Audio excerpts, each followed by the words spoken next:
Я приветствую вас, дорогие друзья, уважаемые гости и подписчики моего канала. Всем большое спасибо за то, что следите за новыми выпусками, прямыми эфирами и, конечно, за всем тем, что происходит. Это просто что-то неимоверное. В общем, в эти минуты, пока мы в прямом эфире вместе с Денисом Елисевичем, он на связи. Денис, приветствую вас. Здравствуйте, Александр.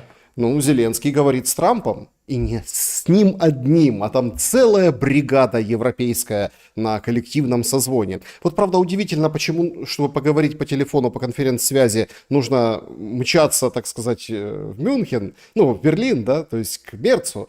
Вот тут возникает великий вопрос. Ну, там же еще коалиция желающих будет собираться. В общем, следим за всеми событиями и приглашаем всех к обсуждению происходящего. Правила нашего стрима очень просты. Значит, во-первых, подписывайтесь на Дениса Елисевича, ставьте лайк этому видео, конечно, где бы вы его не смотрели, в прямом эфире или нет.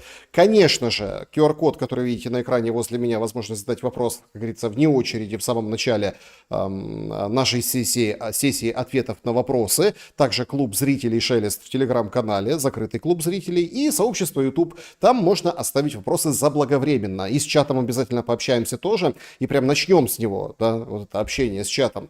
Значит, после войны в Украине будет. Это опрос нашего сегодняшнего эфира и варианты. Хуже, чем во время войны. Лучше, чем во время войны. Хуже, чем до войны. Или лучше, чем до войны. Вот такие, знаете, незамысловатые, такие немножко каламбурные, но интересные варианты. Знаете, вот давайте перешагнем наше сегодняшнее обсуждение Аляски, там, Зеленского, власти, выборов.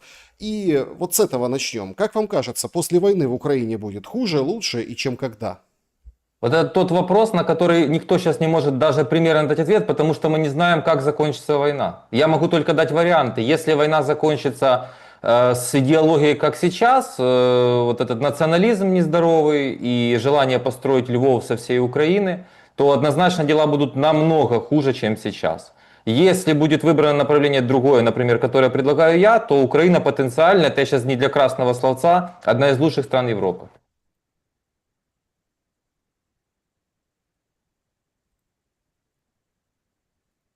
Интересно. Значит, друзья, пожалуйста, проголосуйте вы, мы в конце подведем итоги и примерно поймем, вот если война закончилась, то как будет в Украине. Интересно ваше мнение. Ну и давайте начнем разбор сегодняшних путешествий Зеленского. Значит, отправляется он в Германию. И параллельно с этим есть очень две интересные публикации. Одна из них «Политиком», где выписаны требования Украины. Речь идет о том, что ничего никто не уступает, никаких территорий. В общем, от 500, скажем так, миллиардов до триллиона компенсации типа репарации на восстановление. Ну и там еще пункты о том, что вот гарантии, соблюдение санкций до выполнения гарантий не снимаются и так далее. И параллельно с этим, примерно в одно и то же время, это вот во время того, как Зеленский выходил из самолета в Германии, появляется Sky News, где европейцы якобы пошушукались и сказали, вот давайте 15 дней прекращения огня прямо сейчас. А через 15 дней, если оно продержится дольше, мы начнем санкции с России снимать. Абсолютно два разных посыла. Заподозрил лично я европейцев в неком сепаратном сговоре и подыгрывании, ну, может быть, даже тому же Трампу перед Аляской за спиной Зеленского. Не находите? Да, все таки есть. Это, можно даже сказать, двойная игра. С одной стороны, они хотят показать, что они все-таки поддерживают Украину, и Зеленский не теряет поддержку. Вот он прилетел сегодня к Мерцу, он его, как всегда, похлопал по плечу с таким как бы сожалением, поддержкой. Но по факту, если вы видели, вчера было сообщение, что Британия, Стармер связался с Макроном, Мерцем и прочими, с просьбой не устраивать вот эти цирки публичные, чтобы, ну, прямо говоря, не злить Трампа, не портить отношения с Трампом и с США. Потому что, это, кстати, многие люди не понимают, переговоры – это одно окно, другое окно – это, например, тарифы и экономические разные вещи, которые очень важны. И если Европа потеряет Америку или будут с ней напряженные отношения, то это будет большой ущерб и большая проблема. Поэтому я не верю ни в какие сейчас суперподдержки. Могут быть красивые слова, и наверняка они будут, типа, мы с вами до конца, давайте, ребята, давайте, все правильно. Но по факту многое уже решено. А то, что вы сказали в начале по поводу там 5 политиков, 5 требований написала, ну это, опять же, это предвыборная кампания Зеленского. Типа, я вот это требую, потому что я хочу идти на выборы. Но тогда у меня вопрос. Вы знаете мои взгляды, но в чем тогда компромисс с нашей стороны? Если все, что он говорит, в чем тогда компромисс? Ну, Стефанчук четко сказал, что никаких компромиссов, война заканчивается на условиях Украины. Ну, это вчера. Они сошли с ума. Как сторона, которая проигрывает, может диктовать условия? Мне это не нравится, что Россия диктует условия. Но факт в том, что они побеждают. Причем мы сейчас видим ситуацию, напряжение дикое на фронте, это уже вообще ни для кого не секрет, политический кризис в Украине. И встреча Трампа с Путиным до Зеленского. Он 2 года кричал ничего про Украину без Украины. Все пошло наоборот. Глупо отрицать, понимаете, глупо отрицать очевидное. Нужно предлагать варианты решения и работать только с реальностью. А вот эти фантазии, это все чистая политика, причем такая гниловатая и на самом деле политика из 90-х. Это уже сейчас не сработает.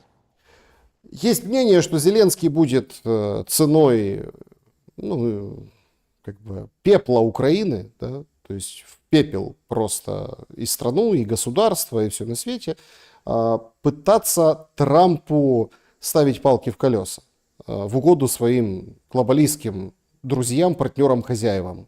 Ну, я так, выберите сами. Причем это уже как бы определился этот тренд. В каком плане? В том плане, что, конечно, не понравилось Зеленскому, что его отшили из Аляски.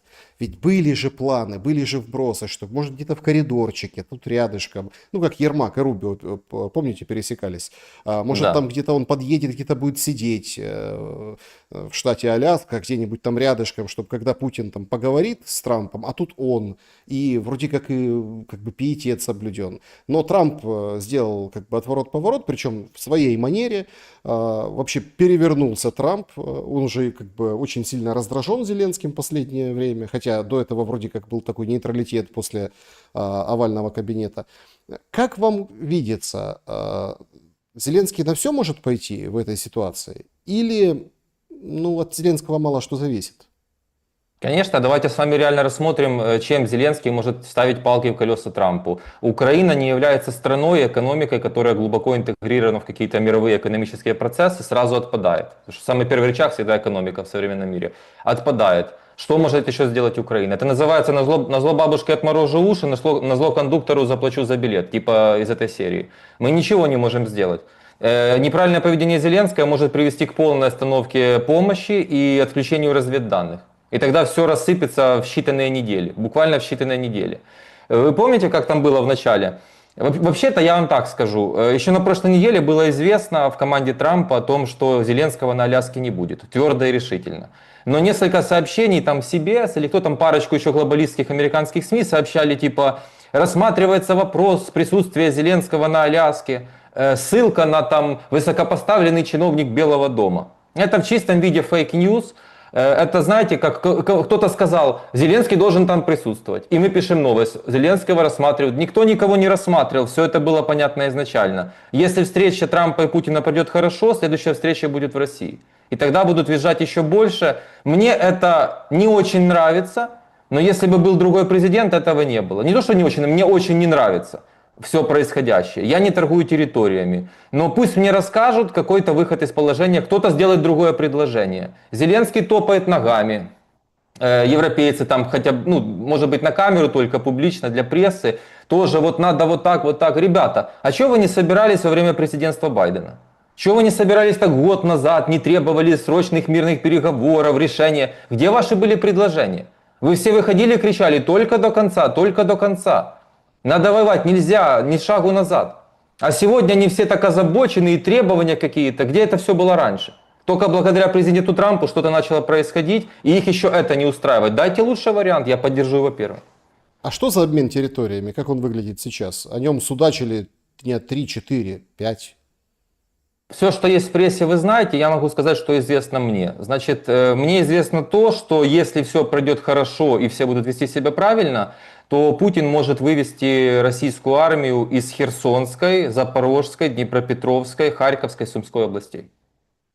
Ну, сегодня уже было опровержение от Министерства иностранных дел Российской Федерации, что из тех областей, которые в Конституции Российской Федерации, никто выводить ничего не будет. Тем самым как бы намекая, что Сумская, Харьковская область, ну, на столе, то есть без вопросов. Ну, вы знаете, там незначительное присутствие их армии, но Россия не может себя вести по-другому. Неужели мы ждали, что они выйдут? Да, вы знаете, мы готовы выйти с Херсонской. Это игра сразу на повышенных ставках, и заставить их понизить, они будут требовать каких-то экстраординарных предложений от Трампа. Ну, например, снятие полностью всех санкций и очень быстро. Очень тесное экономическое сотрудничество, которое там исчисляется очень серьезными цифрами потенциально. Вот какие-то такие вещи. Дальше. Нейтралитет Украины. То есть это целый пакет комплексный, и экономика, и геополитика, и много-много чего другого. Я вам другое скажу. Вы знаете, я давний сторонник федерализации Украины по американскому примеру, да и куча успешных стран в Европе федерации. Я попал в неприятную ситуацию, потому что это всегда ассоциируется с сепаратизмом.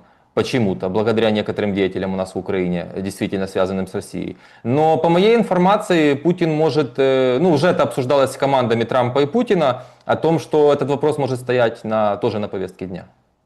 Федерализация Украины. Ну, смотрите, тут такой момент достаточно спорный. С одной стороны, это, кстати, тот, кто Financial Times писали, по-моему, CNN писали, ну вот то, что вы говорите, что в принципе готовы выходить из Херсонской, Запорожской, и условно, фактически это откат к Стамбулу первому. Ну, то есть в первом Стамбуле там тоже был Крым и Луганская, Донецкая области, и, собственно, все. Однако многое поменялось, реалии на земле поменялись, и здесь тут не вопрос, там, готовы, не готовы, как нужно будет, так и сделают. Вопрос только цены и вопрос, конечно же, ну вот договоренностей. В любом случае, Украина остается неудел экономически, неудел ну, политически, потому что, не знаю, в ЕС никто Украину не возьмет. Там есть Венгрия, там есть Словакия, там есть Польша, в конце концов. Грандиозный скандал идеологический произошел, и даже Кароль Навроцкий вышел с интервью и просто размазал в пух и прах вот эту идеологию с красно-черным флагом на концерте Коржа. Короче, намечается большая капитуляция Украины. Вот как ни крути. И вопрос, как ее избежать, и вообще возможно ли ее избежать, как вам кажется? Я, во-первых, для себя это не классифицирую как капитуляция. Для меня это никакая не капитуляция, и я еще, по-моему, на каком-то эфире у вас говорил, не надо людям сводить все вот к обмену территориями, думать в этом проблема. На самом деле нам, Украине, бескровным способом на голову упала независимость в 1991 году. Такое случилось прекрасное событие, реально. Мы этим не воспользовались. И тут дело даже не только в Зеленском. Все президенты вели Украину к краху. Мы, честно, неуспешная страна. Сейчас многое изменилось. Новая будет явно система обороны, ну, как это сказать, новый порядок со времен Второй мировой войны. И нужно не то, что с этим смириться, не воспринимать это как капитуляцию, а просто сесть и посмотреть, куда нас привела жизнь, когда мы вели дела так, как мы их вели. И нужно менять все и кардинально. И мы либо принимаем, да, у нас случилась беда, но в принципе жить дальше можно, нужно многое изменить. Или продолжается, даже если разойтись по линии разграничения и продолжить текущую политику, это приведет к новой катастрофе, я это говорю каждый день. Поэтому вот в чем вопрос. Не в территориях, и с людьми можно решить, которые как бы, ну если вот называть это обменом, приходят даже ко мне люди там в комментарии, я вот живу на этой территории, которую там кто-то предлагает отдать Путину. Я говорю, я ничего не предлагаю, и мне все это тоже не нравится. Покажите другие варианты. Есть решение. Хочешь жить на территории независимой Украины, государство тебе дает деньги на жилье. Можно сделать так, как с коренными народами было в Америке. Например, нулевые налоги, здесь им разрешено иметь лицензию на казино. И много-много разных вещей. И это все гораздо дешевле и реальней. И нужно принимать какие-то хирургические решения. Очень решения неприятные. Но ради чего вопрос? Жить так, как раньше? Так это все вообще игра не стоит свеч. Нужно все менять и кардинально. От этой старой идеологии, от вот этого всего старой системы нужно отказываться. И это не просто какой-то популизм, это факты. Ну, вы же понимаете, что один из пунктов, которые вы назвали, и которые фигурируют в этих планах, и тут очень, я тоже вижу в комментариях приходят, говорят, ну как это, воевали, воевали, а тут взяли и отдали, но если мы рассматриваем тему федерализации, то, простите, пожалуйста, ну, это ровно то, что в 2014 году после Майдана затеяли на Востоке, Крым ушел по-другому. Ну, там, понятно, спецоперация была, поддержка и народ, и, в общем, татары там побунтовали, то есть не будем вдаваться в это, и помним это заседание СНБО, когда там Тимошенко выступала, Турчинов, сказали, все, не дай бог, ничего не защищаем, уходим, гордо подняв флаг, то есть там другая ситуация. Но, по сути, если Украина будет федеративная, ее может не стать в течение года-двух. Западные федеральные округи, ну так в кавычки возьмем, да, будут тянуться на запад.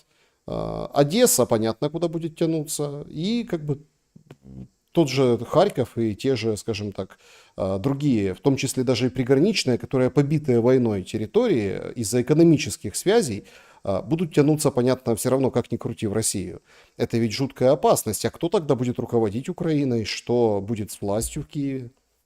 Вот поэтому это мое предложение часто называют сепаратистским. Вы сейчас назвали классический букет догм и заблуждений, который присутствует в нашей стране, очень широко представлен, и чем пользуются противники этой идеи. И, кстати, одна ремарка, шаг назад, вы сказали, Крым поддержка народа. Не было никакой поддержки народа. Был референдум под автоматами, но я вовсе не отрицаю, что, скорее всего, большинство крымчан хотели жить под Россией. Я должен это признать. Но я не считаю, что это был честный референдум. Реальные цифры, если говорить о демократии, показали бы не такое единогласное решение. Ну ладно. По поводу федерализации. Когда это где-то всплыло в прессе, то, что я вам сейчас сказал, некоторые патриотичные каналы, патриотические, вчера начали писать, смотрите, какая ужасная идея, это если будут федерации, они нам будут блокировать вхождение в ЕС, в НАТО. Так вот я хочу сказать, федерации решают внутреннюю политику, а центральная власть занимается внешней политикой. В этом и смысл федерального устройства государства, как, например, в Америке это есть. Не может штат решать Америке куда-то выходить или заходить. Он решает жизнь внутри штата. Вот в Украине, наоборот, я почему это предлагаю, это склеивает государство, Нет, а не подождите, разрывает его. вы забыли предустановки послевоенные. Нейтральный статус. Да, Это предустановка. То есть да, фактически да. и правильно будут ну, там, возмущаться люди, которые поддерживают условно сейчас ну, там, войну в Украине, те, которые за войну. Да? Мы-то с вами Мгм. против войны. Но они будут говорить, что подождите, так мы ничего не решаем. Получается предустановка, это нейтральный статус, демилитаризация, там, только собственное вооружение, ограничение возможное там, количество армии, а культурная политика, в том числе и экономическая, она все равно возьмет свое в тех федеративных, ну, скажем так, вкраплениях, в тех частях федеративных Украины. И мы получим просто, ну, то, что, наверное, и хотели в Кремле. Ну, вот, Ну, нормальную Украину. смотрите, это я сейчас говорю, что нейтралитет, и всегда говорил, что нейтралитет это сейчас правильно сделать. Я вам передал то, что писали в этих пабликах. То Да. есть люди не принимают нейтралитет. Но есть вопрос Евросоюза. Я, например, против вступления в Евросоюз из-за бюрократических, идеологических моментов сегодняшних. 20 лет назад там все было хорошо. Вы говорите экономические связи, разрыв. Это все не так. Что могут сделать западные регионы? Они решат, что у них Бандера герой, они хотят украинский язык видеть одним, пожалуйста, пусть в Львовской, Ивано-Франковской, еще там каких-то областях, и Тернопольской это будет. Я не против. В Киевской, в Киеве, в Одессе, в Харькове это будет иначе. Или, например, в Полтаве или в Херсоне. Вот об этом речь. Как это может разрывать? Экономические связи. Но неужели сегодня такая экономика, когда вы что-то выкопали, через дорогу перевезли? Да, Это глобальные процессы. да. В Украине сейчас Так как такая же? экономика. Побиты предприятия, зарабатывают там, ну, простите, незаконным путем, колл-центрами и, ну, фактически, ну, полумошенническими схемами и тем, что выкопали что-то из земли или вырастили что-то на земле, загрузили в товарники и без налогов или по минимуму, так чтобы отправили за бугор, а там уже клепают. Ну, я прозрел, когда оказалось, что из украинского леса вся Италия, все ближлежащие вот эти мануфактуры, фабрики и даже Ближний Восток мебель делает. Я обалдел, если честно. Потому что срубили, ну, как бы погрузили и отправили. Вот такая экономика. И поэтому это будут делать в Россию 100%. При такой, ну, при если мы вырыем ров с крокодилами, ну, простите, мы потеряем город Харьков. Сегодня пришли кадры, может, вам попадались там перед эфиром, как выглядит центр Харькова. Ну, понятно, все побитое, там, ну, как бы война, но каким был Харьков, да, и за счет чего он жил, и как он цвел, и это будет город в тупике, вот и все. Саш, почему Харьков будет город в тупике? Смотрите, мы же сейчас с вами не можем рассматривать нейтралитет и федерализацию через призму сегодняшней жизни Зеленского и текущей ситуации. Да, Или, это например, да. я свой пакет реформ не предлагаю Зеленскому текущей ситуации. Если мы говорим о федерализации и нейтралитете, это подразумевает полный снос этой конституции, принятие совершенно новой конституции с нуля, не внесение правок. И это другая жизнь, это другая налоговая система. Эта страна может жить иначе. Экономика, диджитал сегодня. И если кто-то будет торговать с Россией, какое-то предприятие, допустим, будут не дружеские условия с Россией, но торговые какие-то будут, то как это может сделать, или вы сказали, на Ближнем Востоке делают мебель из того, что, ну, из украинских составляющих, как это регион куда-то сдвинет и какие-то сепаратистские настроения. Я живу в Сумах, я сделал продукцию, я ее отправил, мне на счет зашли деньги. Чего я должен от этого становиться сепаратистом и в Россию хотеть? Я живу себе в Украине. Кроме того, не только федеративное устройство, я знаю это, что рассматривается вопрос и автономии.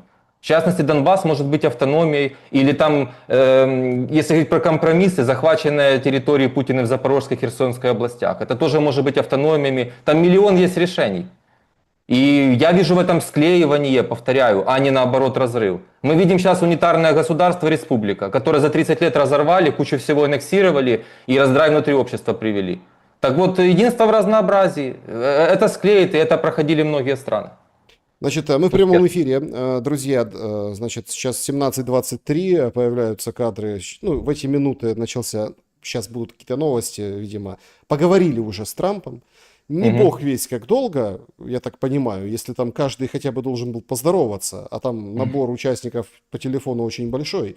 В общем, вышли как-то медленно Зеленский и Мерц на брифинг, как-то так в развалочку. На Зеленском что-то лица нет. Ну, может, так кажется, может, устал, в принципе. Он же любит представать уставшим.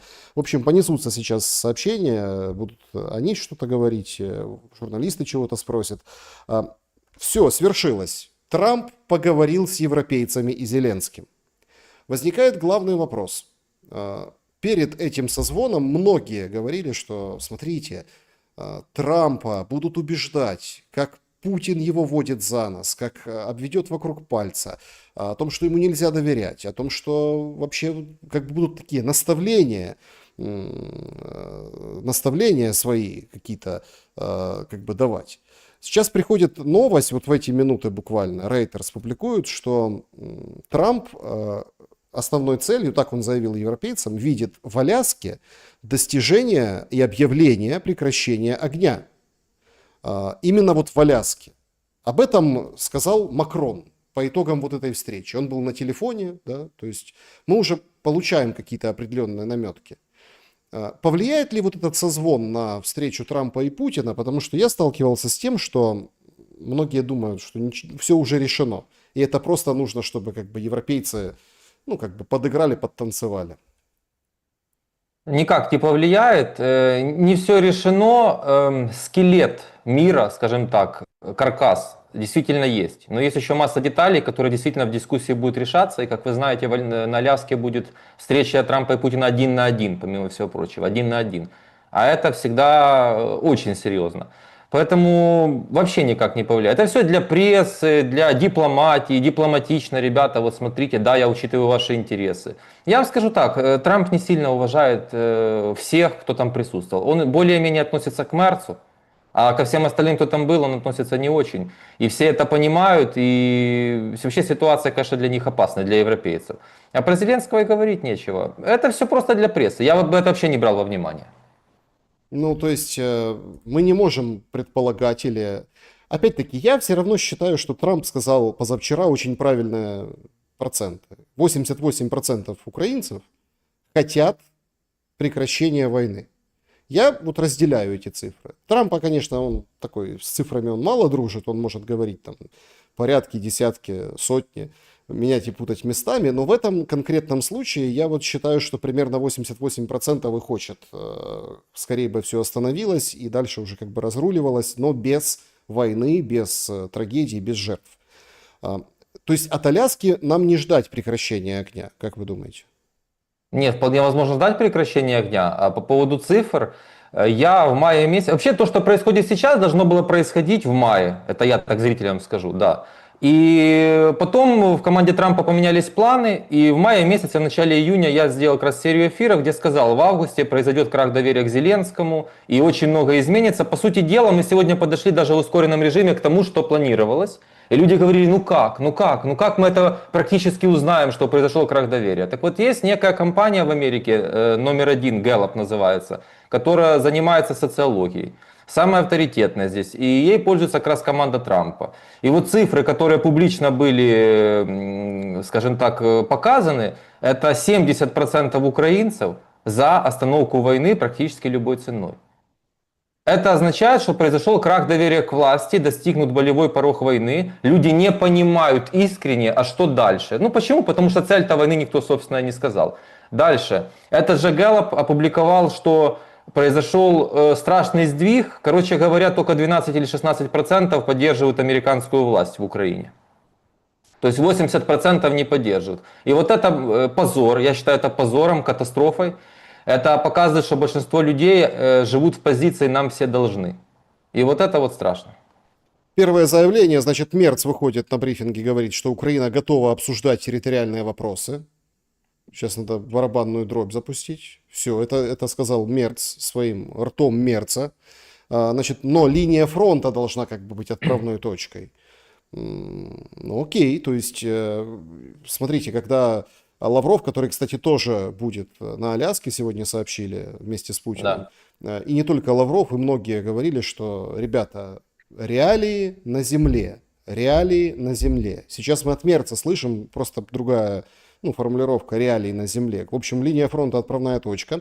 Ну, а Зеленский, конечно, в своем репертуаре, значит, говорит, что его позиция по выходу ВСУ из Донецкой области не изменилась. В общем, никто никуда не пойдет. А Трамп во время телефонного звонка говорит, Зеленский готов предоставить Украине гарантии безопасности. Представляете? Это примерно как было. Трамп просто им сказал, какой тогда ты подразумеваешь компромисс, если не будет территориального компромисса. И сказал, просто забудь о своих фантазиях, это будет. Зеленский это заявление делает для внутреннего рынка, которое вы сказали. Для того, чтобы не было на фронте плохих настроений, хотя они там уже есть. Ну, не было демотивации. Хотя, еще раз говорю, она есть. Вот для чего это делается. Четко и сказали, будет, он сказал раньше, публично, будет обмен территориями и точка. Саш, уже все сказано. Он в Белом доме выступал и сказал, Зеленский 3,5 года ездил по разным встречам и пытался что-то сделать, где результат. Так зачем он нужен на Аляске? Прямо сказано. А Зеленский, вы видели вчера сообщение, сказал, Эрдоган готов принять саммит, значит, Европа, ЕС, Россия, Зеленский, Путин, все на свете. Очередной саммит, очередное забалтывание, пришло время реальных действий. И вот эта команда Трампа обеспечит. Если мы берем во внимание то, что происходит сейчас, ну, это публично, от людей, как бы для прессы, это все декорации, это все как бы, как это, тут включили дым-машину, тут конфетти полетели, ну, образно, на сцене, и выбегают девчонки, как в шоу 95-го квартала, танцуют, балет, выскакивают там команда, и все хором поют, да, где сияют витрины. Если мы вот от этой мишуры попытаемся в суть, попытаемся, по крайней мере, проникнуть, похоже, что власть на Банковой все знают, в курсе. О чем говорят последние телодвижения Банковой? Вчерашний форум для молодежи, где выступает Зеленский и Ермак, который говорит, ну там стипендия по 8 тысяч, в общем, давайте откроем выезд до 22 лет, мол, пожалуйста, выезжайте, молодые люди, никто вас трогать не будет. То есть мы видим набор абсолютно таких популистических и таких вот, ну, пиарных вещей, когда выходит Ермак и говорит, ребята, у нас военное положение, так-то, да? но мы могли его вообще внедрить во все сферы жизни. Но у нас демократический президент, у нас он говорит, поэтому мы вот не везде лезем со своим военным положением. И молодежь слушает, раскрыв рты, развесив уши. И кажется, что началась предвыборка. Но когда Малюк сидит, говорит, мы на стороне света, мы там добрые эти эльфы, против нас злые орки. Ну, все просто представляют, как выглядит Малюк, да, как вот символ света. Мгм. И говорит, что Белецкий держит львиную часть фронта. И тут, наверное, выдохнули все смотрящие телемарафон, у кого родные, близкие, знакомые, друзья на фронте, не у Белецкого, а вот в обычных бригадах. И как-то так вот, наверное, всплеснули руками. То есть конкретно идет подготовка к каким-то решениям политическим. Выборы близко, что ли? Это один из вариантов. Вообще выборы никакие не планировались на этот год, но я там даже писал пост. У Зеленского есть один из вариантов на осень объявить выборы. Вы правильно сказали, вчера была серия чисто предвыборных заявлений. Но единственное, студенты не все съели. Даже вот эти соросята студенты, там и Милованов был, вот эта Киевская школа экономики. И Ермак сказал, вы видели, наверное, этот скандал, типа это было off-record, но это и «Украинская правда» опубликовала. Значит, если кто-то приходит от моего имени, посылайте на 3 буквы. Или вот это, как вы сказали, у нас вообще демократия, демократический президент. Мы могли такое вам сделать, а мы почти ничего плохого не сделали. Это категория людей, и вот Ермак, у него ментальность. Простите, вы все дебилы, один я умный. И он пытается вот это все продать. Нерабочая схема. Все их поведение показывает, они посыпались, они спасаются. Но вот они сейчас готовятся к выборам, как мы понимаем. Может, 26-й год, например, весна. Кто им сказал, что до этих выборов у них будет хоть какой-либо рейтинг? Парочку заявлений, которые сейчас есть у американцев с компроматом, и уже дело будет не в рейтинге, а сядет или не сядет кто-то в тюрьму. И вопрос санкций. Например, я могу вам намекнуть. Некоторые украинские граждане, которые себя считают очень важными и высокопоставленными в украинской власти, могут первыми пополнить санкционный список США по списку Магнитского, в который доселе входили россияне, но потом уже с 2016 года не только россияне, недавно бразильского судью внесли. Туда попадают те, кто права и свободы людей ограничивают жестко. Это сейчас в Украине как раз есть. Поэтому очень много сюрпризов впереди. Эти заявления, я не знаю, на каких людей может быть ориентировано, в смысле, кто в это поверит. Ну, 10-15%. Ну, вы знаете, прецедент уже есть. Венгерский прецедент. Орбан, конечно, в последнее время жутко откровенен, да, вот он Мгм. сыплет заявлениями. На него сразу накат глобалистских СМИ. Я прям вспоминаю вот это Межигорье Януковича или вот этот вот Навальный, когда снимал «Дворец Путина», помните, нашли там стройку у Да. Орбана. Ну, в общем, по классике. То есть даже тут не надо слишком долго находиться там, в политическом дискурсе, все уже по классике. То есть, ага, строит, у строителей телефоны забирает Орбан, чтобы не снимали там этих зебр, которые бегут, как страусы у Януковича, зебры у Орбана, класс. Но Венгрия же ввела санкции на отдельных высокопоставленных ТЦКшников, которые принимали участие в убийстве человека, их Да. гражданина. Ну, нам, как бы сказали, санкции. Ну, Венгрия, маленькая Венгрия, там, ну, что у них там, счета, нет ничего. Но это как прецедент работает. С другой стороны, ну, эти слухи ходят уже давно, потому что американцы против кого-то введут санкции, ни против кого не ввели, и даже как бы не пахнет этим. Я уточнил по списку Магнитского, этой информации вы нигде не могли видеть. Почему не вводят, я тоже вам могу сказать. Честно говоря, я не знаю, как они сдерживаются, а я знаю, что сдерживаются точно. Потому что если сейчас начнут вводить или что-то подобное делать, это просто даст козыри Путину, и как бы Трамп публично покажет, как будто бы он на стороне Путина. Сейчас любое лояльное заявление Трампа в адрес Путина уже рассматривается: о, агент Краснов, смотрите, пророссийский. Вот этого они избегают. Но если Зеленский реально публично продолжит рубиться, то, поверьте мне, это произойдет уже этой осенью. Более полная цитата Зеленского, вот, которая прямо сейчас идет брифинг, ну, там будут ответы еще на вопросы с Мерцем. Мерц говорит, юридическое признание территорий, оккупированных Россией, не является предметом обсуждения. Почему об этом говорит Мерц? Только Мерцу одному известно, какое он имеет дело к юридическому, тем более еще какому-либо признанию украинских территорий. Ну, вот такая у нас суверенность и независимость. Дело не в этом. Зеленский, значит, нужно поддержать трехсторонний формат. Короче, старая волынка. Я не буду долго пересказывать. Старая волынка. То есть трехсторонний формат, сначала прекращение огня.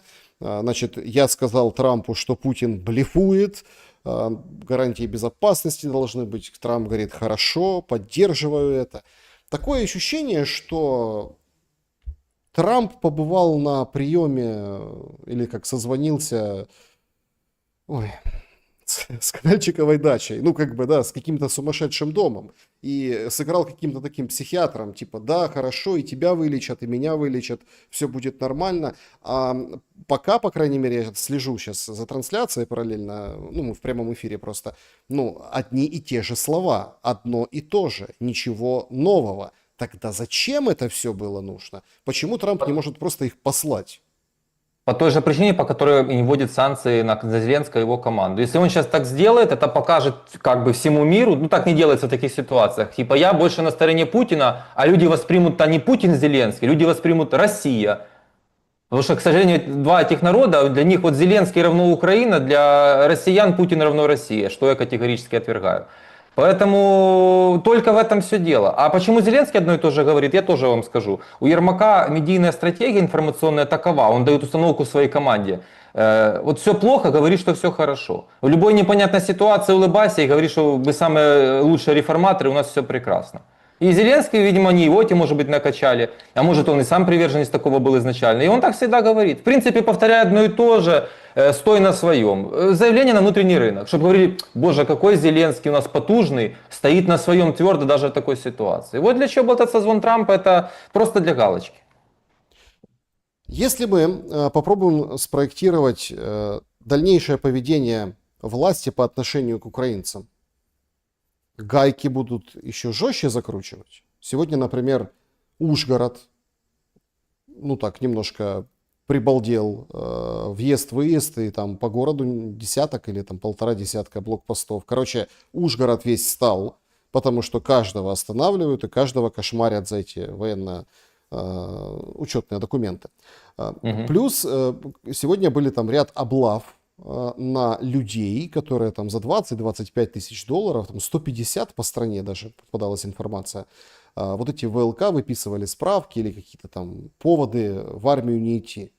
То есть, насколько я так понимаю, что параллельным курсом сейчас будет максимально затягиваться каждый болтик. Зависит опять-таки от исхода. Вообще многое будет понятно с 16 по 20 августа. Все равно по итогам переговоров. Какие публичные заявления сделает Трамп? Он может ранить Зеленского, его вот эту вот стратегию очень серьезно. И тогда бессмысленно закручивать гайки. Нужно наоборот показывать, какой ты демократ, как вы сказали, готовиться к выборам. Такая может быть история. Если же те, кто, скажем так, над Зеленским, с другой стороны, те же глобалисты, будет принято решение рубиться, тогда однозначно будет ужесточение мобилизации, будут придуманы еще другие способы устрашения, будет дальше цензурирование, борьба с несогласными, репрессии. А если он будет готовиться к выборам, то, конечно, ему надо от этого всего уходить. Потому что если он продолжит вводить санкции против своих граждан или типа того, это же уничтожит его перед выборами. Ну, это просто не позволят ему делать, так скажем. Просто не позволят ему делать. Вообще, конечно, еще один такой момент, который я считаю, вообще сути это не касается, но это тоже антураж. Ну, очень плохо выглядит Зеленский на этом брифинге, который идет вот прямо сейчас. Ну, прям очень плохо.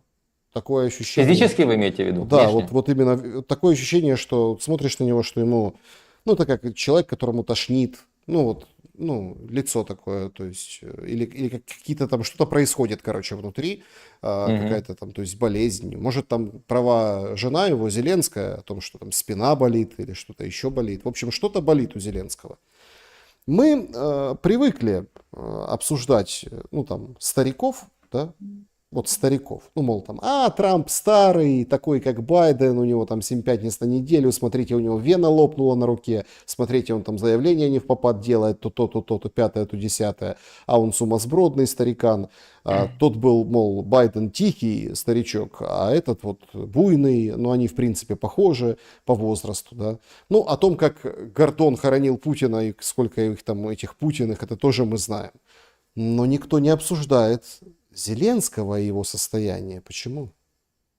Ну, маленькая ремарка, никогда не говорил, что Трамп старый, я прекрасно знаю его возможности, многие люди 30-летние позавидуют его ментальным способностям и физическим тоже, в таком ритме заниматься такими вещами.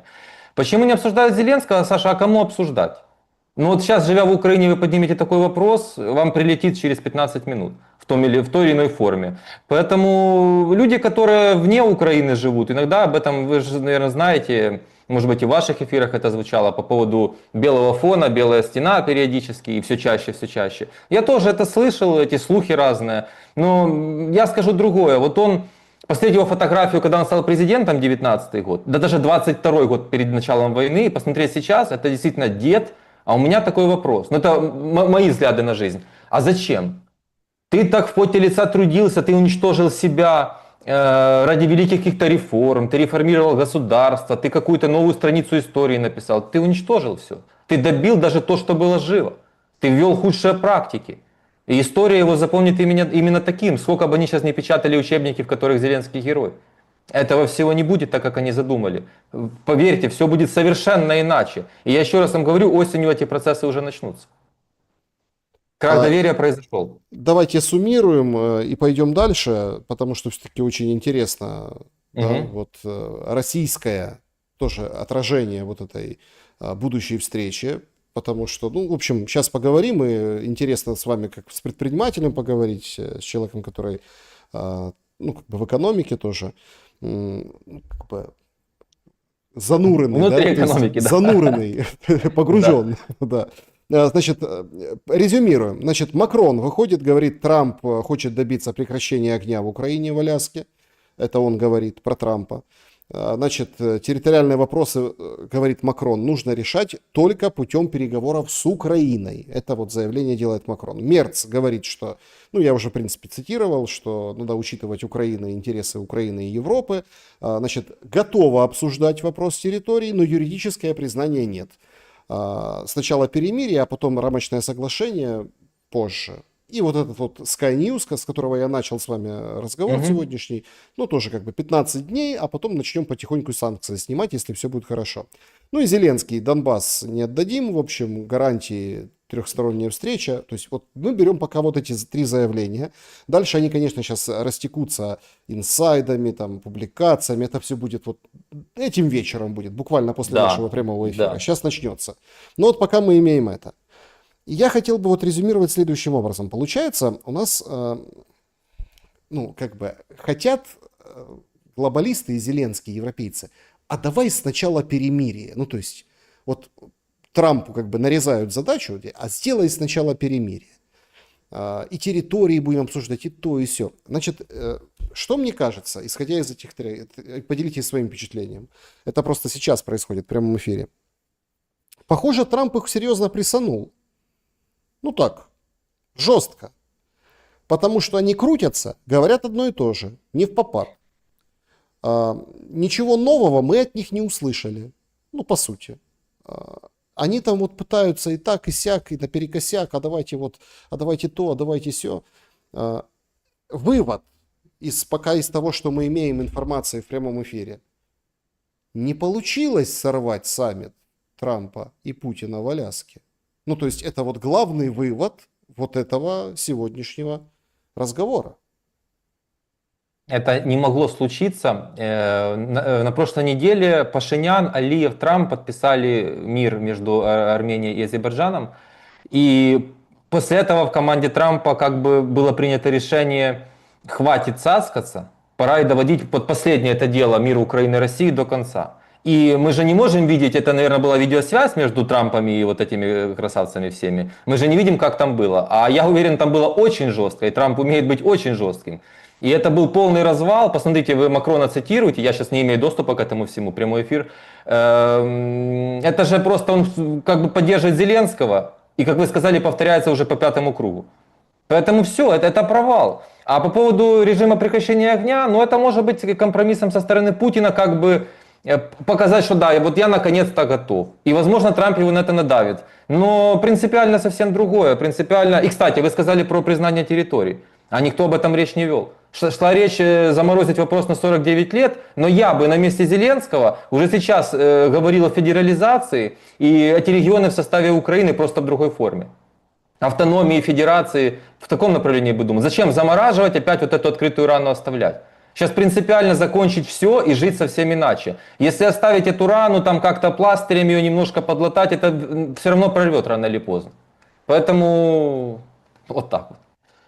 Ну, очень интересно, да, Зеленский говорит, все, никуда никто не выводит, а Трамп, интересно, что ему сказал на это. Вот, ну, это мы увидим позже в западной прессе 100%. Да. Значит, не могу я не могу обойти и не вспомнить о ситуации на передовой, на фронте. Значит, упоминал я, что там Белецкого выставляют, выпячивают. Смотрите, он весь там львиную часть фронта держит. Сейчас даже приходит информация о том, что там в районе Доброполья, там, где был прорыв, бросили что-то азовцев, и там каких-то пленных 4 человек россиян показывают. И, в общем, как бы у них там все получается по срезанию вот этого выступа. И, мол, смотрите, какие бравые, крутые и мощные. То есть, плюс на это накладывается вот этот многосерийный социальный эксперимент. Я не берусь это называть социальной рекламой. Вот этот Амий в Азове, то есть это ведь четко мы видим определенную линию. То есть можете ли вы сказать, что ну если не преемник, ну хотя почему, может и Белецкий быть преемником у Ермака в политтехнологическом пасьянсе?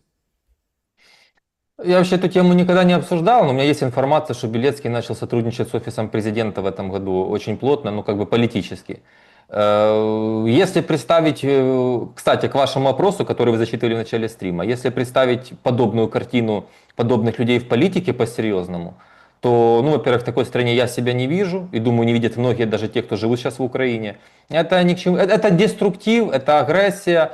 Если есть заслуги, их надо признать, и людям, которые этого достигли, ну, по американской модели, я считаю, нужно относиться к военным и ко всем. Но вот так вот затягивать в политику, это будет просто катастрофа. Украине сейчас нужно созидание, уход от военщины, уход от милитаризации общества. И акцент на ВВП, на счастье, на будущее, на процветание. А если в этом застрять, это просто новая война будет, я вам прямо скажу. Будет новая война. Ну, Зеленский тоже говорил о новой войне. Да, кстати. Я чуть не выпал, кстати, вчера. Он такой, иначе что-то мы откроем 3-ю войну. Я даже не понял сначала, о чем речь. Мировая он имеет в виду или какая? Ну, это все. Трамп такое не любит. Я просто к тому, что есть абсолютно серьезная диспозиция, что Зеленский может рыпнуться на Приднестровье. Я такое читал на каких-то телеграм-каналах. Хотите, я скажу, чем это закончится? Вплоть до физической ликвидации тех, кто будет это инициировать в верхах. Вот и все. С Трампом это не пройдет. Это может при Байдене, и то вряд ли, я вам скажу, слишком высокие ставки. Но с Трампом будет, это уже не будет не только вопрос санкций. На земле видно, мы уже об этом говорили, что все-таки, судя по всему, будут еще больше грести в армию, еще больше будут бросать всех вперед и на убой. Об этом идеологически, ну, многие говорят, и дела делаются. Тут как бы ТЦК лютуют как не в себя, как в последний день. И зачищают всех тех, кто там покупает справочки или как-то пытается бронь какую-то пробить. Это означает, что будут забрасывать живыми людьми, соответственно, войну продолжать. Состоится ли исход Трампа, если, ну вот гипотетически, мы предполагаем сейчас, ну глобально, экономически, все четко видят, что глобалисты повержены, они проигрывают. Приходит новый мировой порядок. с центрами экономическими, да, и перифериями.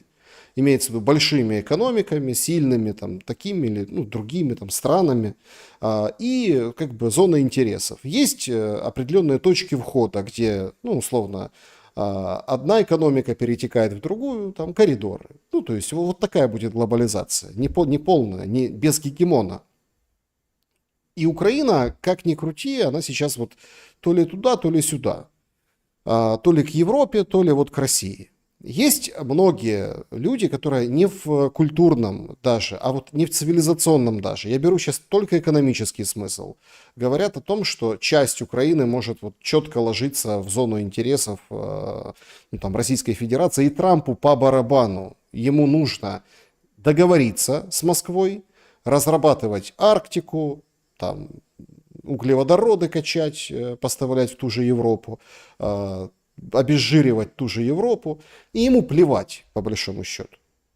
Что вы думаете обо всем об этом? И действительно ли Трамп сможет уйти, если после договоренностей с Путиным глобалисты и Зеленский не примут да тут отворот-поворот и будут продолжать войну по-своему? Ну, выйти из переговоров, из процесса очень маловероятно.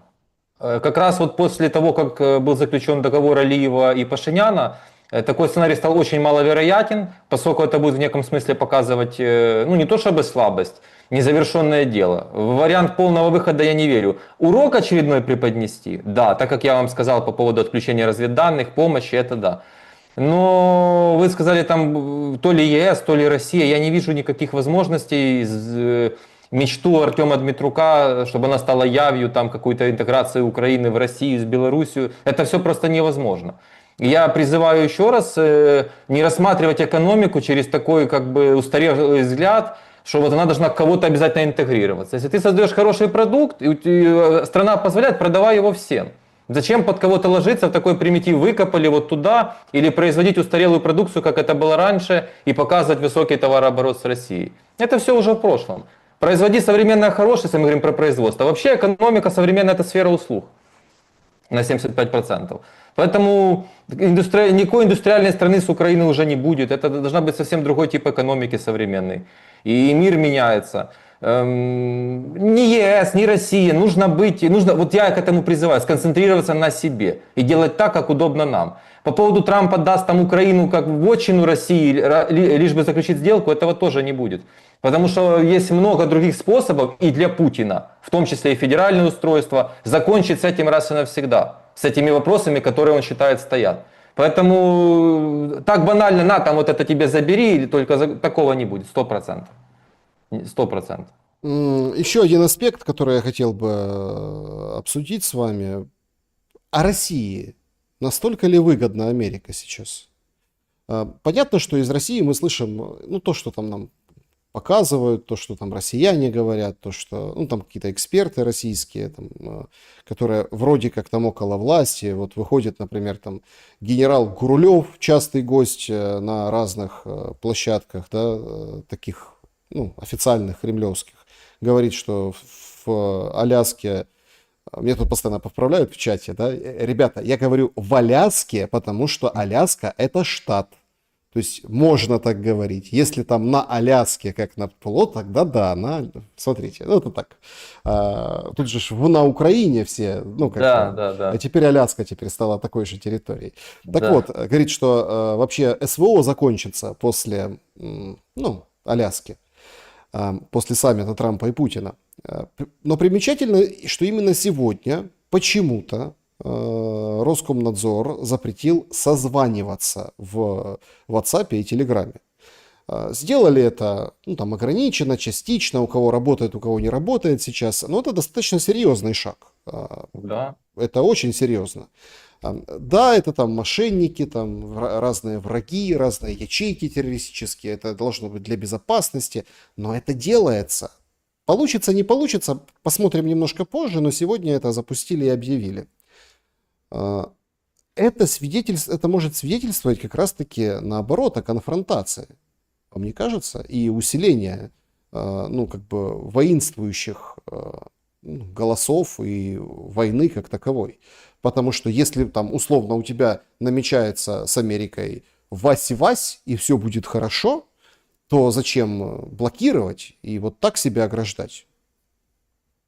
Ну, потому что любой диктатор, на самом деле, он слаб. Я не знаю, как можно оправдывать под каким-то соусом там террористическим, какие-то там ячейки. Америка тоже объект для террористов, для всех, но здесь ничего не запрещено, как и в очень многих странах мира приличных. Это просто очередной акт диктатуры. И такое, я думаю, очень хотел бы сделать Зеленский. Путин продолжает изоляцию, продолжает ужесточать контроль над гражданами. Потому что, возможно, это выход из войны, и они чего-то опасаются, их спецслужбы. Это будет продолжаться. Они с сентября, с 1 сентября они вводят, если с банкомата снимаешь, по-моему, больше $1000 или $700, ты должен показать, откуда эти деньги, зачем ты их снимаешь. Тотальный контроль людей. И это в итоге приведет к краху. Как бы там ни хотели некоторые ваши зрители этого, это все не здорово в 2025 году. Это проявление слабости, Ну тут я считаю. я бы хотел здесь еще такой момент. Ну, смотрите, Китай такой же. Да, Социальный рейтинг, да, то да, есть да. камеры на улицах, то есть YouTube свой там отдельный, да. YouTube, интернет вообще свой, то есть, ну, Да, как таковой. Поэтому, судя по всему, все к этому идет, к вот этой сегментации мира, да, каким-то зонам, да, тут европейская, тут там российская, тут китайская, тут еще не какая-то, согласен, не тут согласен. американская. И почему вот именно сейчас это делают в плане там запрета звонков? Сейчас же полетела статистика, буквально за несколько часов все начали что делать? Переходить на государственный мессенджер. Он там Да, да, Макс да. называется. То есть они-то, может, его и потом включат, но все должны быть вот под колпаком, все должны быть в этом мессенджере. Некоторые на второе место это Google Meet для звонков. Почему мы обсуждаем эту историю в конце вот основной части? Сейчас перейдем к вопросам. Потому что, потому что мы украинцы. А украинцы, они есть по эту сторону фронта, по другую сторону фронта. Они через WhatsApp и Telegram, они созваниваются, как ни крути. Они пытаются как-то, хотя бы какую-то связь поддерживать между собой. Я и сейчас имею в виду исключительно человеческие, отношения. И даже вот эта вот девочка из Запорожья, которой впаяли 15 лет госизмены, она с крестной разговаривала, Да. которая на той стороне. И представляете, выписали вот эти прокурорские, говорят, она там данные какие-то передавала. Да елки-палки, девочка 19 лет, какие она данные может кому передавать, а та крестная там российским спецслужбам. То есть абсолютно вот эта вот блокировка, вот это вот непозволительно. Даже вот в этом выходе из войны нельзя разрывать людей от людей. Вот как бы я хотел вот такой аспект в Аляску, в эту будущую привнести. Что думаете? Ну, любые волнения, любое недовольство народа начинается с разговоров на кухне. И, конечно, это вы сами сказали словосочетание под колпаком. Благодаря внутреннему мессенджеру они смогут слушать. Сейчас искусственный интеллект позволяет это мгновенно обрабатывать, изучить настроение народа, в зародыше придушить все плохие для Путина реакции. Касательно, я не понимаю одного. Есть, например, прекрасный 100% защищенный мессенджер «Сигнал». Не на правах рекламы. Есть еще там парочку таких серьезных, которые именно точно защищены, не скомпрометированы доселе. Ну почему Telegram вот, а другие как? То есть вот я только вот этот момент не понял. Но я совершенно согласен с вами, что это сейчас делается не случайно. Путин к чему-то готовится, к какому-то глобальному развороту. Что, скорее всего, подтверждает, что на процентов 60-70 с Трампом уже все решено. Да. Значит, друзья, переходим к вашим вопросам, но перед этим подведем итоги голосования. Спасибо большое, 12 тысяч с половиной нас смотрят. Поставьте лайки, подпишитесь. После войны в Украине 8% считают, что будет лучше, чем до войны. 22% лучше, чем во время войны. 27% хуже, чем во время войны. Ну и 43% это такой самый понятный вариант, хуже, чем до войны. В общем, будет вот первое, второе место хуже, чем до войны и хуже, чем во время войны. Большинство зрителей считает так. Получается, что война проиграна, потому что победой в войне считается даже не сколько там вот эти завоевания и так далее, а сколько жизнь людей. Все не ждут победы от этой войны в Украине. То, что нам рассказывает власть. Ну, я согласен. Смотрите, вообще выиграли все, кроме Украины, я вам так скажу. Польша вошла в двадцатку мощнейших экономик мира. В большинстве своем на 50% это заслуга украинцев, которые туда мигрировали с Украины из-за войны. И вообще и до войны, но особенно после. Все заработали на оружии, еще там на чем-то. Россия больше подконтрольных территорий, народ накачан, Путин какой-то молодец, завоеватель земель. Ну, то есть в их парадигме это как бы считается плюсом, для меня нет. Все выиграли, а Украина проиграла. В Украине останутся километровое кладбище, 10 миллионов людей, которые уехали, миллионы разочарованных, обездоленных внутри, которые не знают, куда им бежать, и до сих пор закрытых в стране, напичканы страхом, разочарованы государством. И еще есть варианты прихода к власти весьма, скажем так, лояльно агрессивных людей. Ну, конечно, мы проиграли. В таком смысле мы проиграли. Но я всегда говорил, и такой лозунг, нужно слабости всегда, и, кстати, Путин это хорошо умеет делать, надо признать, слабости трансформировать в силу. То есть слабые стороны нужно показать силой. И мы сейчас оказались в такой ситуации, ну, может быть, наконец-то терпец должен увирваться уже. И так дальше продолжаться не может. Мы по-прежнему большая страна, территориально, по-прежнему много людей. Давайте будем жить иначе. Давайте будем менять все. Поехали к вопросам. Режим Блиц. Несколько вопросов давайте зададим. Сообщество YouTube. И пишите, пожалуйста, в чат трансляции. Мы в прямом эфире. Ну, параллельно, да, вот отслеживаем ну, заявления. И, в общем, значит, Мерц говорит, говорили кратко о гарантиях безопасности, знаем, что Украине нужны гарантии безопасности, поэтому, когда я выступал, говорил о том, что мы и дальше будем поддерживать ВСУ, как они будут выглядеть, это сегодня не было темой разговора. Как будет выглядеть гарантия безопасности, но это нужно будет обсудить, как только станет вопрос мира. Короче, Трамп их послал с этими гарантиями безопасности, это я делаю такой вывод. Думаю, не опрометчивый. Я думаю, что-то похоже на это было, да. Ну, потому что они вот это вот водят вилами по воде, вот это. Вообще странный брифинг, и странное, ну, странное поведение и странное заявление. Это показывает срочность мероприятия. Это показывает, что они были растеряны, не знали, что делать, и максимум они выжили. Ну, давайте видеосвязь с Трампом 13 числа перед 15. И все. Значит, вопросы. Поехали. Александра Хас. Здравствуйте. Вопрос. Денис. Вы неоднократно заявляли о демократии в США.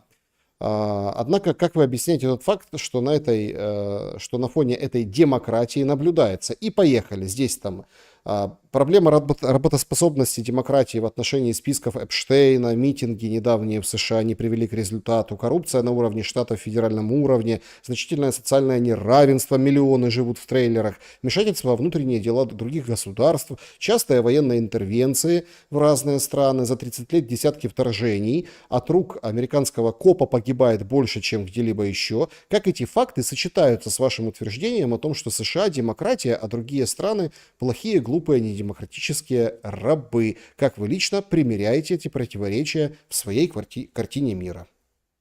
Во-первых, не все другие страны, а такие люди часто сопоставляют Россию с США. Если человек хочет сравнить Россию с США, женщина явно из России, она пусть посмотрит ВВП на душу населения России и США. А если они не хотят брать как пример США, другие, как они думают, сырьевые страны, или которые были раньше сырьевыми, например, Объединенные Арабские Эмираты, Саудовская Аравия, и сравнять со своим уровнем жизни. Вот что им нужно. Россия может жить 10 раз лучше, они этого просто не понимают. А дальше набор догм несусветных глупостей по поводу списка Эпштейна. Они берут какой-то частный случай, один за десятилетия, а в России возможно все, вы там вообще бесправны, вас могут за сообщение посадить в тюрьму. Они об этом говорить не хотят. По поводу полицейские убивают много, 350 миллионов населения. О чем мы говорим? Это огромная страна, чисто математически будет больше убийств, чем где-либо. Давайте поговорим про политзаключенных, давайте поговорим про процент оправдательных приговоров в суде, миллион других параметров. И не надо говорить, что я против всех стран, а вот Америка одна золотая. Да, в принципе, в ЕС большинство стран на фоне России по правам и свободам сейчас, конечно, скатывается, но это небо и земля. Ну, люди, вы хотите считать, что у вас все прекрасно? Я же не возражаю. Считайте так. Я не знаю, почему вы сделали вывод, что человек из России пишет, девушка Александра. Ну, пускай. Значит, Петр, вопрос. Информацию о том, что Трамп с Путиным будут встречаться на Аляске на военной базе, слили, чтобы отбить всякие поползновения Зеленского в окрестностях побывать. Нереально, никаких окрестностях так не получится. Ну, это заранее, я говорю, на прошлой неделе было твердо решено, Зеленского там не будет. Еще на прошлой неделе, поэтому...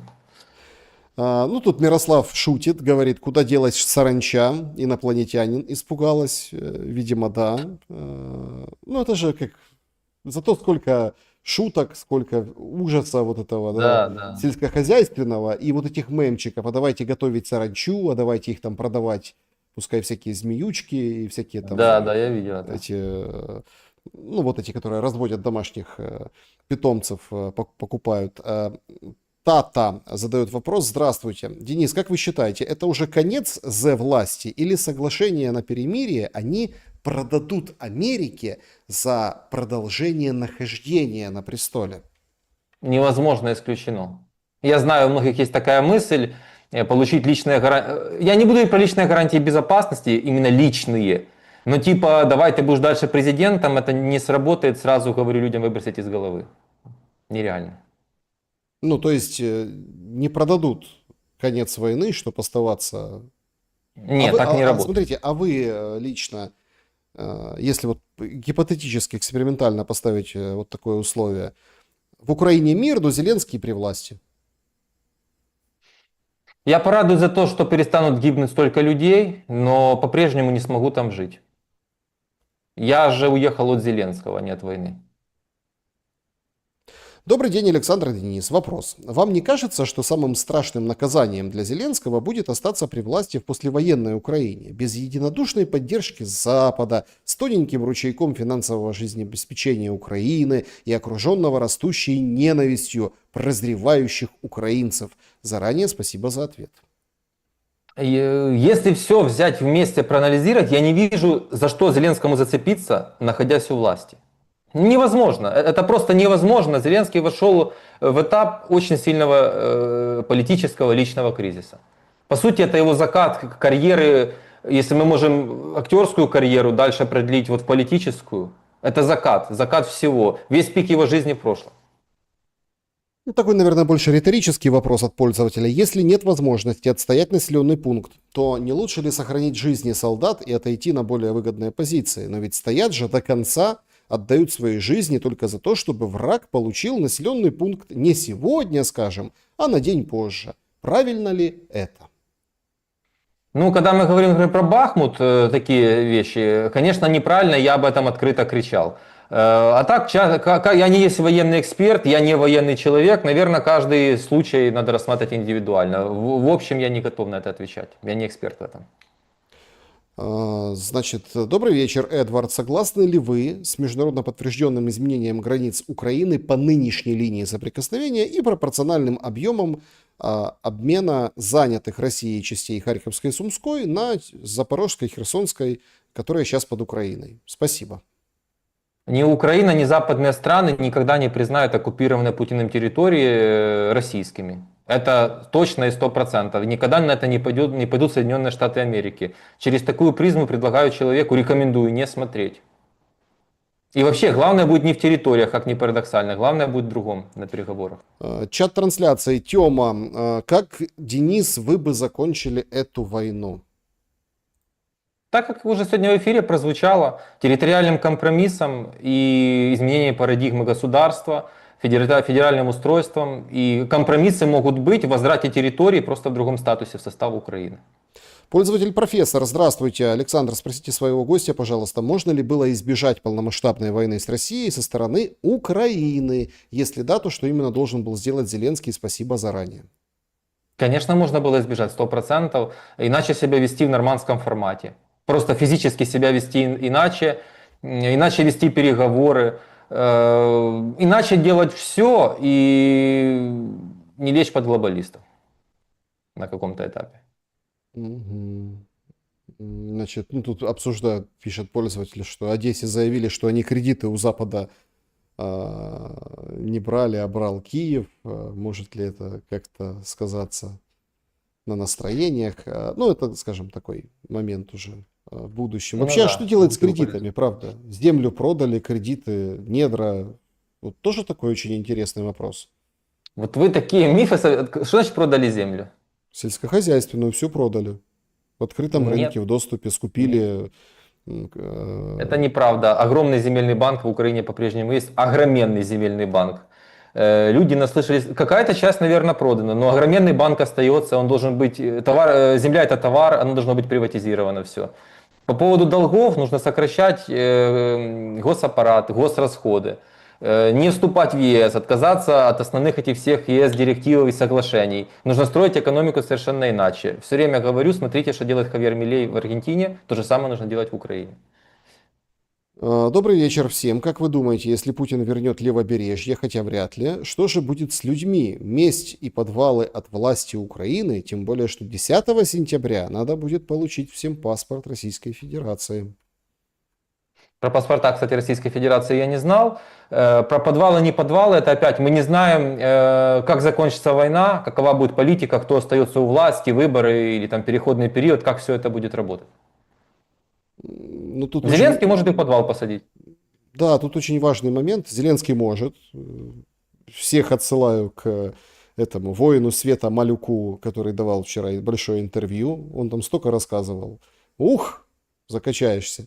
По поводу 10 сентября, смотрите, мне кажется, что на фоне, если будет вот договорятся и начнется какой-то обмен территориями, а Трамп сказал, он какой-то будет, да, то, по всей видимости, эту дату опять отодвинут в Российской Федерации, потому что это было еще, по-моему, на весну запланировано. Там сначала с начала года, потом на весну. Сейчас вот 10 сентября. Речь идет о Мгм. том, что каждый украинец, находящийся на территории Российской Федерации, должен оформиться, то есть получить или вид на жительство, ну сейчас это уже как бы непопулярная история, ну короче паспорт получить, ну то есть, Речь про Россию, не про оккупированную территорию, а про саму Россию? ну, а на оккупированных территориях это как бы тоже действует это законодательство, что ты должен что-то сделать, как-то оформиться, Мгм. то есть с украинским паспортом уже тебя Понятно, и украинец, понятно. который в глубине России, тоже должен каким-то образом быть легализован. Пока можно приехать, ну, опять-таки, пройдя фильтрацию, можно приехать и как бы быть с украинским паспортом сколько хочешь, ну, потому что война и потому что да. А после 10 сентября то уже нужно, ну, какие-то документы. Это действительно такая очень серьезная дата, которая тревожит украинцев, которая родственников, которые там по одну и по другую сторону. Поэтому часто этот вопрос звучит. Мгм. Александр, какую литературу рекомендует читать ваш собеседник? Серков спрашивает. Со времен начала войны не прочитал ни одной книги, а до этого читал больше специальной литературы, мало художественной. Поэтому не готов ничего советовать. Классику, классику. Мгм. Значит, э, так, Трамп разве не Гренландию оккупировать хочет, если потребуется военным путем? Это же его слова, спрашивает пользователь.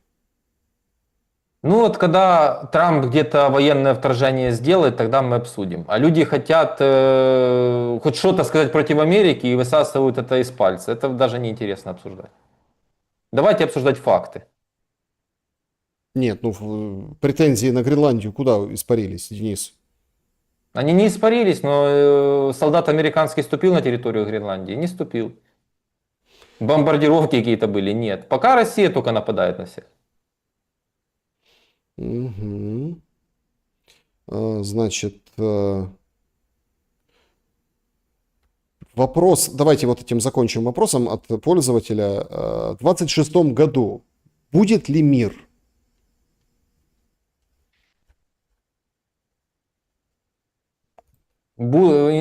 Активные боевые действия закончатся максимум весной. Можно ли это считать миром? Не знаю. Если подпишут ли мирный договор, возможно. Что будете лично вы считать миром? Подписание мирного договора, окончательного. Не меморандум технический, а мирный договор. Да, Денис Елисеевич был моим собеседником сегодня. Здесь наши мнения не совпадают. Я буду окончательным считать миром. Это вот это, когда, как это, возьмут дуло артиллерийских пушек, завяжут на узел, и вот тогда все ощутят абсолютно новую реальность. И даже вот в этой информационной войне, каких-то политических вот этих, даже когда начнут там давить тех там за русский язык, других там за где ты был, третьих там, и вот это все начнется отображение, это все равно будет мир. Потому что, ну, лучше уж давайте, как говорится, морды бить, чем дроны запускать и, ну, условно там снаряды и, в общем, разрушать города. Мир будет тогда, когда начнут отстраивать хоть что-то. Вот в этом как бы такой главный посыл. Пора уже строить, хватит воевать. Спасибо вам большое за время и мысли. Спасибо вам за приглашение. Друзья, берегите себя. Всем добра и света. Подписывайтесь. До скорого.